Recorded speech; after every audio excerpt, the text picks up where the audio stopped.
और 1951 में कांग्रेस ने जनगणना में से जाति समीकरण हटाया था, अंग्रेज करवाता था, कांग्रेस ने हटाया था। और उस समय स्टेटमेंट यह आया था कि जाति जनगणना का मतलब होता है देश को तोड़ना, और देश को अंग्रेज इसी आधार पर तोड़ते रहे 1881 से लेकर और 1931 तक, कि वो जातियों के आधार पर खेलते थे। कांग्रेस ने स्वयं 1951 में SC ST को छोड़कर बाकी जातियों की जनगणना खत्म कर दी थी। अगर जातिगत जनगणना मुसलमानों की हो गई, राहुल गांधी का तो दावा है कि वो जीत उनकी है, तो राहुल गांधी को फायदा होगा कैसे? खत्म हो गया। जैसे डॉक्टर अंबेडकर कहा करते थे कि भाई हिंदुओं का एक स्वभाव है, उनको पता लग जाए कि ये कुरीति है तो थोड़ा रेजिस्टेंस होता है, लेकिन वो मान जाते हैं। मुसलमानों में ये पता लगता है कि ये कुरीति है तो वो मानते नहीं है, वो 1500 साल पहले एक ही घंटा बजाते रहते हैं, तो फिर उनके अंदर जाति नहीं हो सकती। और प्रॉफिट मोहम्मद को नहीं मानते तो वो हिंदू हैं। जातिगत जनगणना मुसलमानों की, तो हर एक मुसलमान को यह पता करना पड़ेगा वो कौन सी जाति से आया, क्योंकि जाति तो फिर उसकी यहां से निकलेगी ना, जाति वहां मुसलमान में कहां निकलेगी, जाति कहां से मिलेगी? जाति तो उसके पूर्वजों से मिलेगी जहां से वो हिंदू था। नमस्कार। पहलगाम हमले के बाद पूरे देश को उम्मीद थी कि मोदी सरकार जल्द ही पाकिस्तान पर जवाबी कार्रवाई करेगी, कोई सर्जिकल स्ट्राइक करेगी। लेकिन वो सर्जिकल स्ट्राइक होगी तब होगी, उससे पहले मोदी सरकार ने देश की आंतरिक राजनीति पर एक सर्जिकल स्ट्राइक कर दी है, एक बड़ा फैसला लिया है।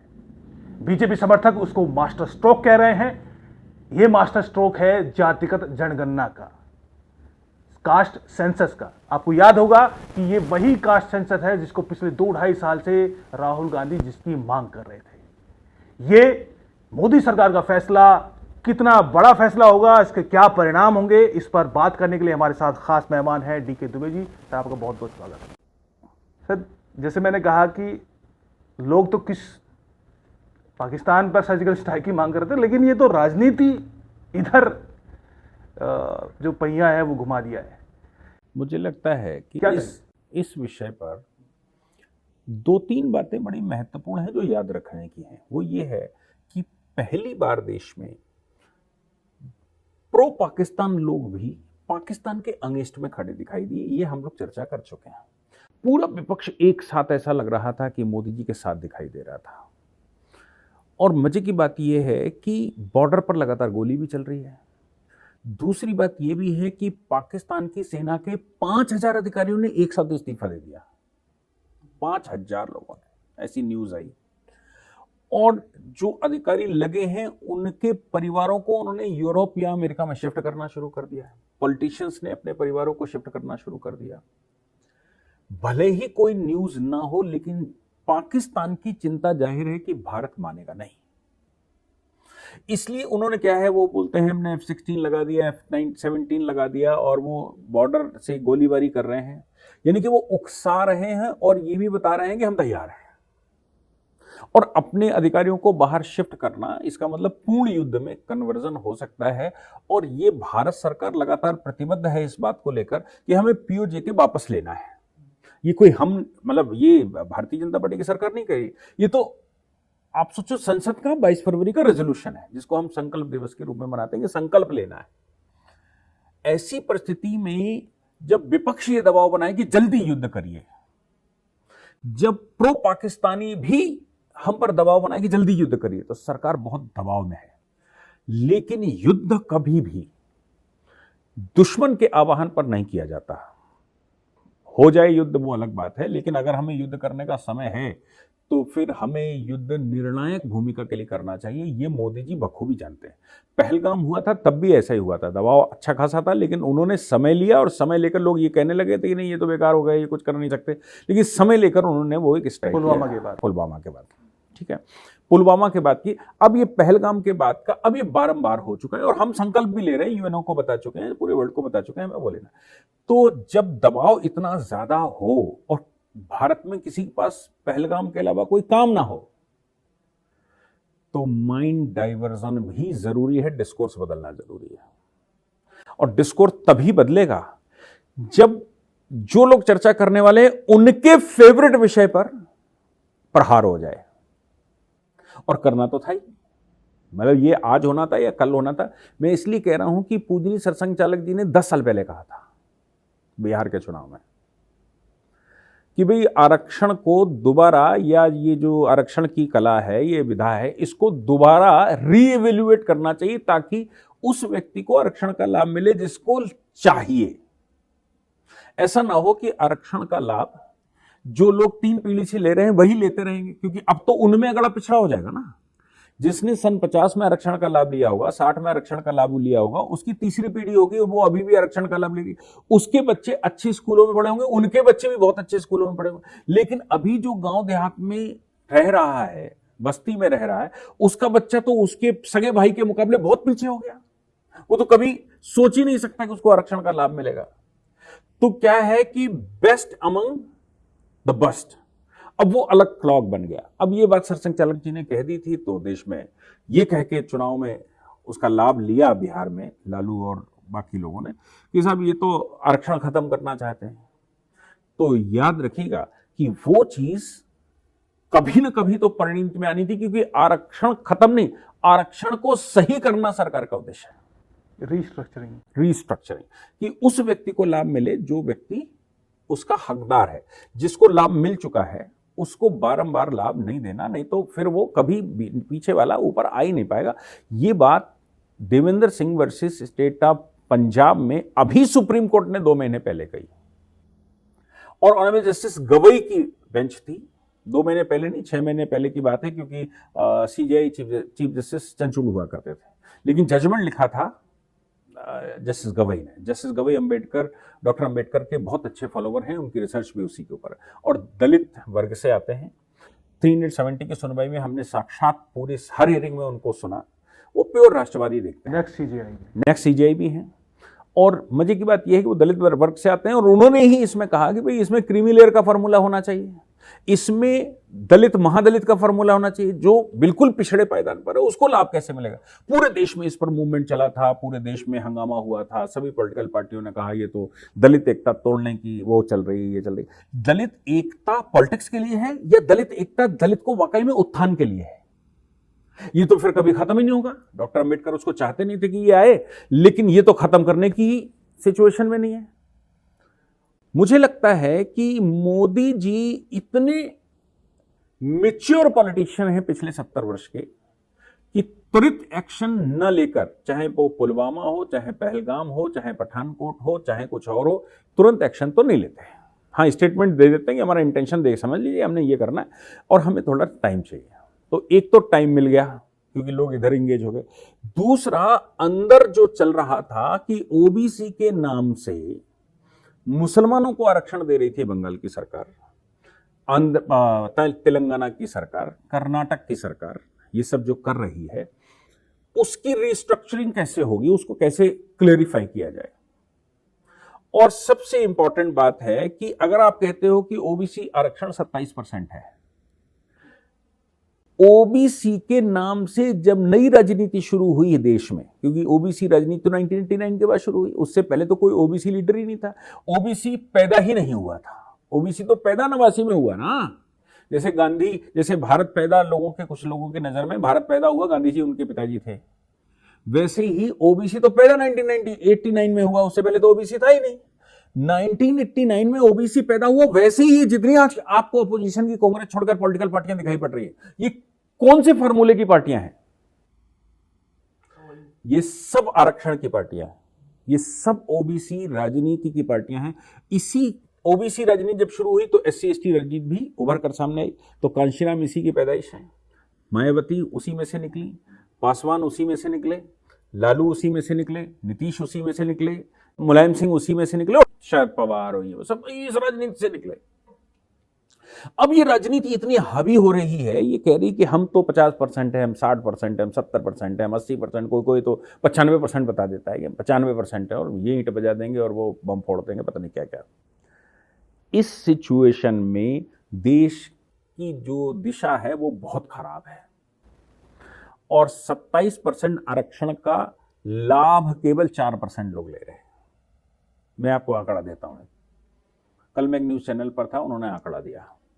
उन्होंने कहा बिहार के अंदर 8%, 7 या 8% यादव है, हालांकि कुछ लोग कह रहे हैं 4 या 5% है, मैं कहता हूं 8% है।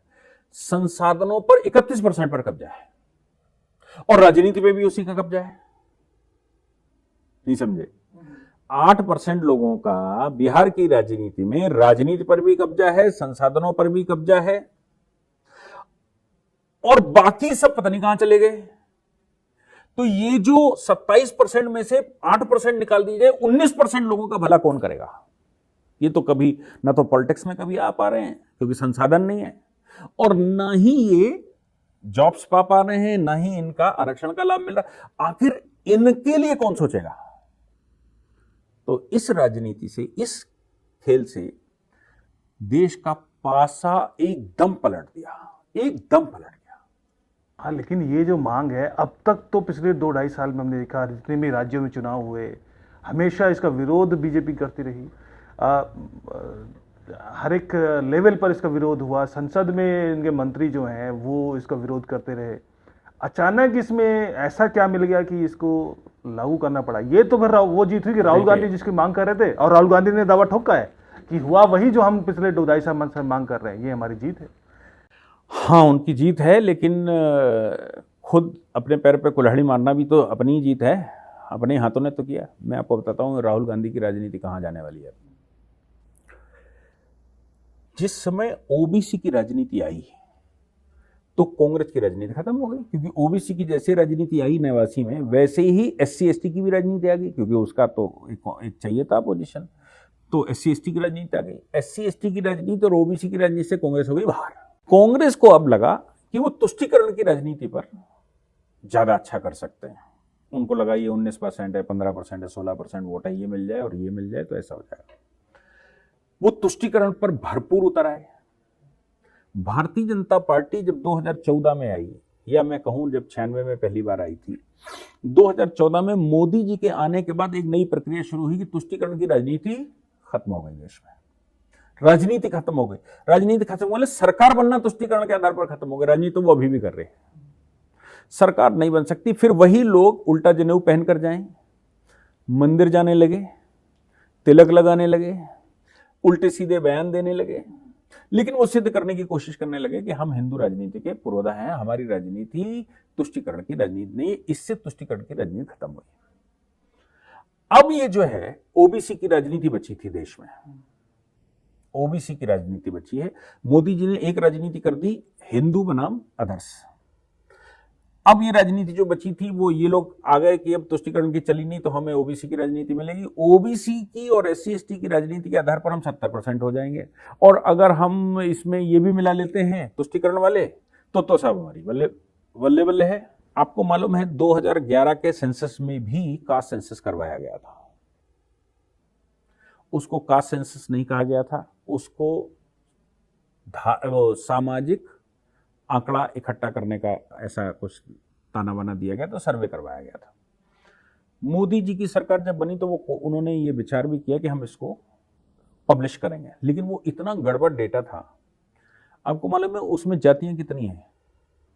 कितनी? 45 लाख। 45 लाख जाति? 45 लाख जाति गोत्र का डेटा है वो। यानी कि भारत में हर मोहल्ले में एक नई जाति मिलती है। नहीं तो गोत्र होंगे, इतने जाति नहीं। अब उन्होंने तो जाति गोत्र दोनों को इकट्ठा रखा है। जाति गोत्र इकट्ठा रखा है। गोत्रों के आधार पर भी हमारे यहां जातियां बनती हैं, इसमें कोई शक नहीं है। 45 लाख ऐसे छोटे ग्रुप्स निकले हैं, और राजनीति कितने ग्रुप कर रहे हैं? 10, 5। और उन 45 लाख का प्रतिनिधित्व तो उस 45 लाख की शक्ति का इस्तेमाल ये 10-5 लोग कर रहे हैं। आपको अंदाजा है कि वो देवेंद्र सिंह के जजमेंट को इससे मिलाकर देखिए। देवेंद्र सिंह का जजमेंट कह रहा है सबसे माइक्रो माइनॉरिटी में जो है, जो सबसे पिछड़ा है, उसको लाभ पहले मिलना चाहिए। इसको दीनदयाल उपाध्याय जी से मिलाकर देखो। अंत्योदय की बात करते हैं, आखिरी पायदान की बात करते हैं। इसको देवेंद्र सिंह जजमेंट से मिलाकर देखो। इसको पूजनी सरसंघ चालक जी के बिहार के स्टेटमेंट से मिलाकर देखो। इसको डॉक्टर अंबेडकर के पार्लियामेंट में आरक्षण लागू करते समय के स्टेटमेंट से मिलाकर देखो कि वो कहते हैं कि जाति हमें नहीं चाहिए, जाति का प्रतिनिधित्व पार्लियामेंट में हो तो हम सब सही कर लेंगे। जाति अगर आपने आरक्षण में रख दी क्या नाम एजुकेशन उसमें एम्प्लॉयमेंट में, तो हम जाति को भी खत्म नहीं कर पाएंगे। जाति हमारी समस्या है। ये सब चीजें, और 1951 में कांग्रेस ने जनगणना में से जाति समीकरण हटाया था, अंग्रेज करवाता था, कांग्रेस ने हटाया था। और उस समय स्टेटमेंट यह आया था कि जाति जनगणना का मतलब होता है देश को तोड़ना, और देश को अंग्रेज इसी आधार पर तोड़ते रहे 1881 से लेकर और 1931 तक, कि वो जातियों के आधार पर खेलते थे। कांग्रेस ने स्वयं 1951 में SC ST को छोड़कर बाकी जातियों की जनगणना खत्म कर दी थी। अब सवाल यह पैदा होता है कि फिर क्यों? फिर राजनीति के लिए, राहुल गांधी की राजनीति के लिए।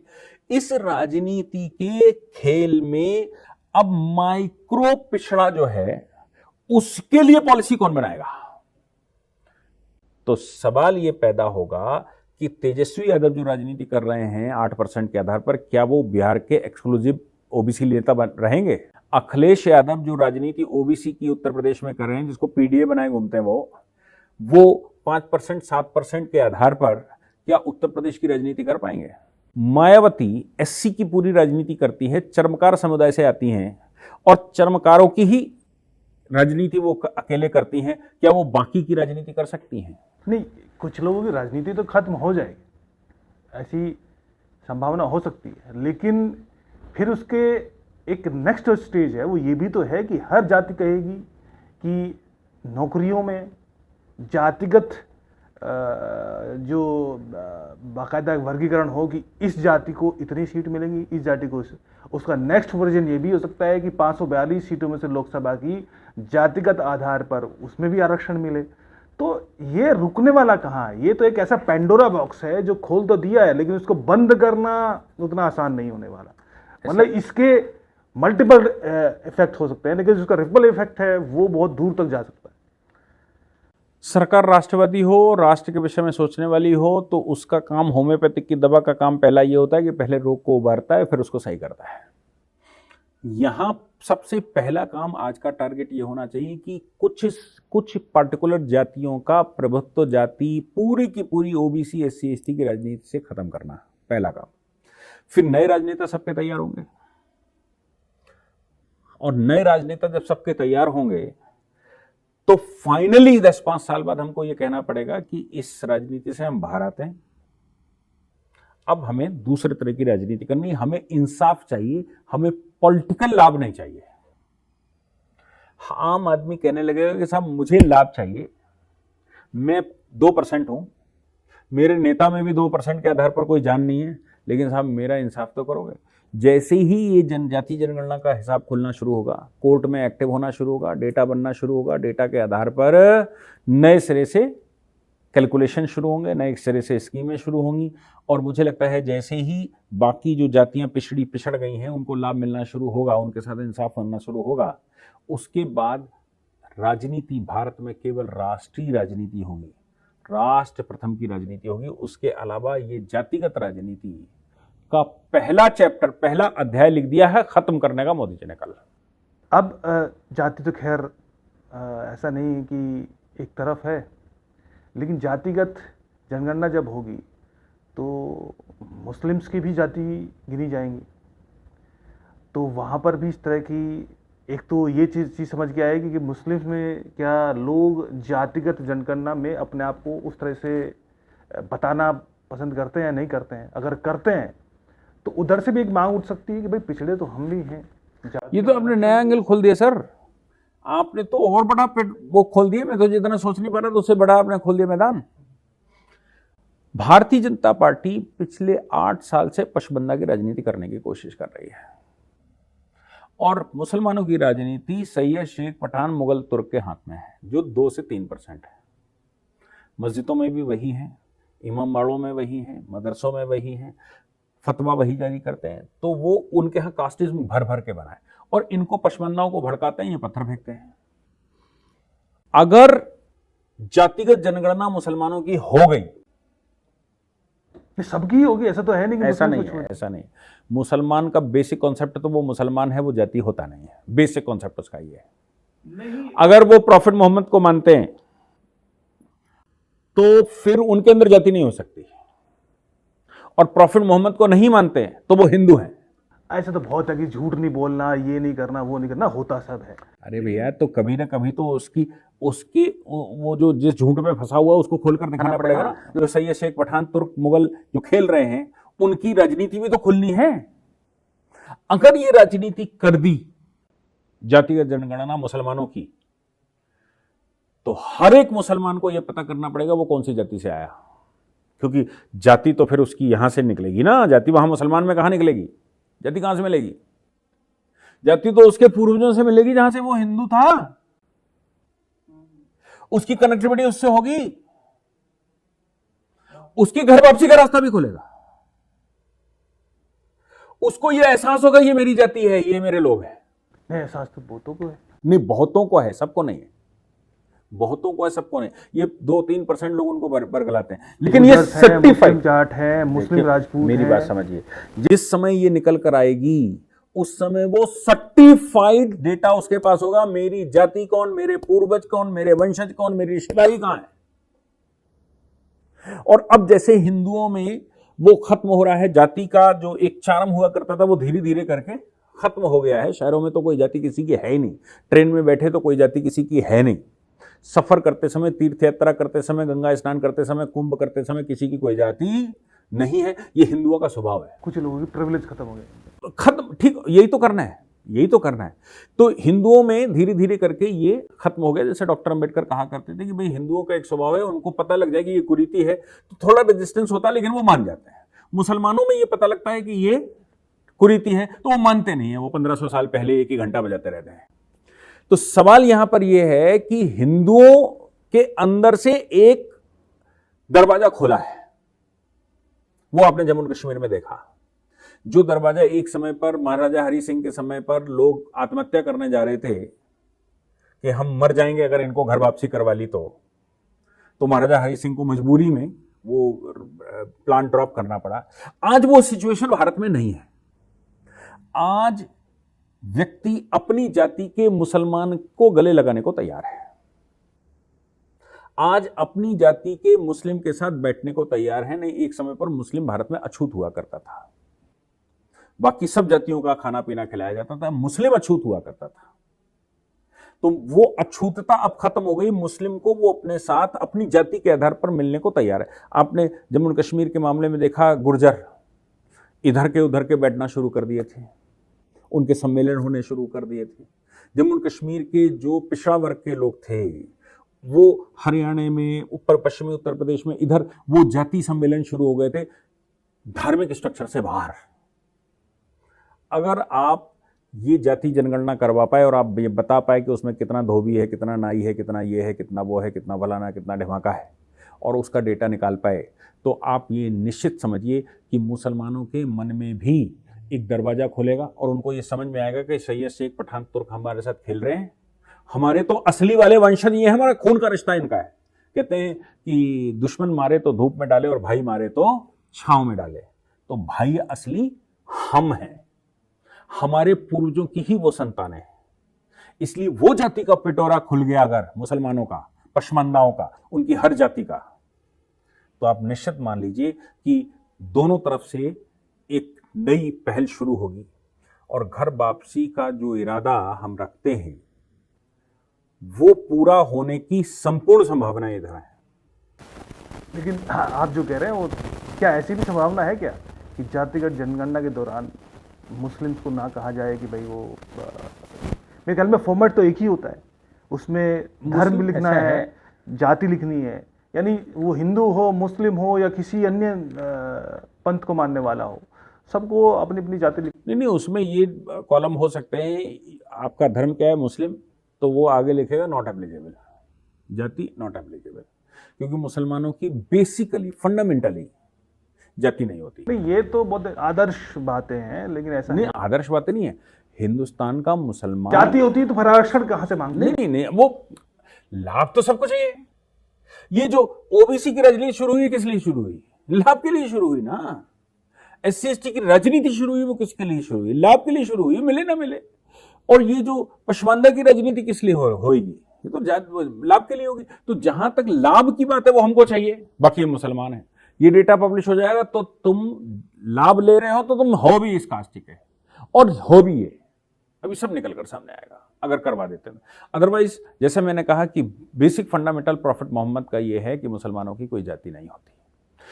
फाइनली वो ये कहते हैं कि हम जाति व्यवस्था से उभर कर, क्योंकि कारण जाने का क्या था, जाति थी, तो वो कहते हैं जाति व्यवस्था से उभर कर जाति नहीं है लेकिन स्लेवरी, हम इधर आ गए, हम अब महान हो गए, हम अब अपग्रेड हो गए, हम अब ट्रू रिलीजन में आ गए, हम ट्रू मार्ग पकड़ गए, सत्य के मार्ग पर आ गए। ये सब कहते हैं, सत्य का मार्ग कहते हैं इंसानियत है, मुसलमान अलग अलग नहीं हो सकता, एक ही है। ये सब बातें दुनिया की फिलॉसफी होती है। जैसे ही जातिगत आरक्षण सामने आएगा, अगर मुसलमानों का करवाती है सरकार तो, क्योंकि मुझे पता नहीं है कि मुसलमानों का करवाएगी कि नहीं करवाएगी, अगर करवाकर सामने लाती है तो मुझे लगता है अगर सही से इसको देख लिया जाए तो इसके रिपरकेशन बहुत दूरगामी परिणाम दे सकते हैं भारत में। नहीं, ऐसा तो है नहीं कि जो जातिगत जनगणना करने वाले जो अधिकारी हैं, जो निचले स्तर के सरकारी कर्मचारी होगी, कि वो मुस्लिम का घर देखेंगे तो अलग फॉर्मेट निकालेंगे, फॉर्मेट तो एक ही है। नहीं भैया, ऐसा नहीं होता, ऐसा नहीं होता। उसी में लिखा होता है कि आप मुस्लिम हैं तो वो कहता है कि जाति अप्लाई नहीं होती, उसका रूल रेगुलेशन पीछे लगाया जाता है, तो उस जाति के कॉलम पर कट्टम लगाएगा। अगर करवाना है तो अलग से चेंज करना पड़ेगा, अलग से चेंज नहीं, रूल्स बनाने पड़ेंगे। तो रूल्स का एक फॉर्मेट देना पड़ेगा कि हिंदू है तो जाति लिखनी है, मुसलमान है तो जाति नहीं लिखनी, ईसाई है तो जाति नहीं लिखनी। अगर ऐसा करना है तो फॉर्मेट बनेगा, तो उस अनुसार से वो बन जाएगा। लेकिन मेरा मानना है कि उनकी भी जाति जनगणना होनी ही चाहिए, तो पता तो लगे कि भारत में खेलने वाले कितने लोग हैं और खेलने वाले कितने लोग ये पत्थर चला रहे हैं। इनको बेचारों को मालूम ही नहीं है कि पत्थर किसके लिए चला रहे हैं। ये तो पत्थर उन सवर्णों के लिए चला रहे हैं जो कि अरबी मूल के हैं और अपने भाइयों के खिलाफ चला रहे, अपने घर वालों के खिलाफ चला रहे। अरबी नाम रखे हुए हैं नहीं भैया, सैयद कहाँ के हैं, मतलब नाम रखे हुए हैं, नहीं, शेख कहाँ के हैं? सूरत से तो यही पे हैं। नहीं, शकलो सूरत नहीं भैया, वो फिर अपने आप को ऊंचा क्यों मानते हैं? वो मुसलमान माने ना। हाँ, मानने की बात। तो आप कह रहे हो अब मानने के लिए, वो कहता मैं ईरान से आया, ईरान वाला हूं, मैं तो वहां से आया, वो वाला हूं, मैं तो पठान हूं, फलानी जगह से आया। तो मानते किस लिए हो? यही तो भेदभाव का कारण है। इस भेदभाव को कौन खत्म करेगा? तो जाति जनगणना खत्म करेगी ना, अभी समझ में आ जाएगा सबको। ये ओबीसी राजनीति भी खत्म करेगा अगर ऐसा आ जाता है। तो ये मुसलमानों की पशमंदा की ऊपर की जो सवर्ण राजनीति है, इस्लामिक खासतौर से चरमपंथी राजनीति है, उस राजनीति को भी ये पूर्ण विराम लगाएगा। जो बातें आपने कही वो उसकी संभावनाएं जरूर हैं, लेकिन जो फैसला मोदी गवर्नमेंट ने लिया है, अब देखना ये है कि वो उसका फॉर्मेट किस तरीके का होगा, उसमें क्या और बातें भी आएंगी। क्योंकि जो 2011 का सेंसस हुआ था, उसके बाद हर एक लेवल पर स्थितियां बदली हैं, सामाजिक स्तर पर बदली हैं, राजनीतिक स्तर पर तो खैर बदली ही हैं, आर्थिक स्तर पर भी बदली हैं। तो जो उसके बाद सुप्रीम कोर्ट के भी फैसले हैं, कोर्ट्स के भी फैसले आए, तो एक तरह का डेटा तो होना ज़रूरी है, ये बात तो हम सब मानते हैं। तभी हर तरह के जो अजम्पशंस पे जो राजनीति हो रही है, जो बातें आपने कही, उस पर लगाम लगाई जा सकती है। बहरहाल राहुल गांधी का तो दावा है कि वो जीत उनकी है, तो राहुल गांधी को फायदा होगा कैसे? राहुल गांधी को फायदा इसलिए नहीं हो सकता, वो भी तब जो कि अपने आप को, क्योंकि वो अपरेंटली सोचते हैं, उनको गहराई में सोचने की आदत नहीं है। इसलिए अभी कुछ दिन बाद, आपको याद है कि जब एक जातिगत सेंसस करवाया गया था, करवाने की बात कही गई थी और ये हुआ था कि हम पब्लिश करेंगे, तो मुलायम सिंह ने सबसे पहले विरोध किया था संसद में। ओबीसी लीडर्स ने सबसे पहले विरोध किया था, ये डेटा पब्लिश नहीं होना चाहिए, पहले भी इसके सर्वे करवाए गए हैं। क्यों? उसके 2-3 कारण हैं। एक कारण ये है कि अगर आप ओबीसी SC ST के परसेंटेज निकालोगे तो फिर आपको सवर्णों का भी परसेंटेज निकलेगा, और सवर्ण का मतलब 4, ब्राह्मण, क्षत्रिय, वैश्य और कायस्थ। और इन 4 में अगर आप ये मान लें कि ये 5-5, 10% भी हैं, 10% में बड़ों को मान लूं कि ब्राह्मण और क्षत्रिय 10%, तो 20% हो गए। मैं 8% ले लेता हूं, वैश्य है, 28% हो गए। मैं 2% ले लेता हूं कायस्थ को, 30% हो गए सर। 30% की राजनीति अगर कहीं इकट्ठी होकर आ गई, क्योंकि इसको कोई लाभ नहीं मिल रहा, ये एक तरफ, और 70% में 5-5, 2-2% वाले नहीं। वो फवाद हुसैन कहता था हमारे पास चवन्नी चवन्नी वाले भी बम है, हमारे पास छोटा बड़ा मंझला सब तरह के बम है। ये सब तरह के बम उधर खोलेंगे और इधर 30% की राजनीति एक्सक्लूसिव हो सकती है। ये और ज्यादा खतरनाक है। एक बात ये। दूसरी बात यह है कि जब उनकी राजनीति खुलेगी और राजनीतिक लीडरशिप खत्म होगी तो नो डाउट सबसे ज्यादा लाभ भारतीय जनता पार्टी के बाद कांग्रेस को होगा। क्यों होगा? क्योंकि फिर वो जातीय आधार पर जो नई पॉलिटिकल पार्टी 89 के बाद बनी है, उनका प्रभुत्व कम होगा तो जाएगा कहां व्यक्ति? या तो भारतीय जनता पार्टी के पास आएगा या फिर कांग्रेस के पास आएगा। कांग्रेस अपना बेस बढ़ा सकती है।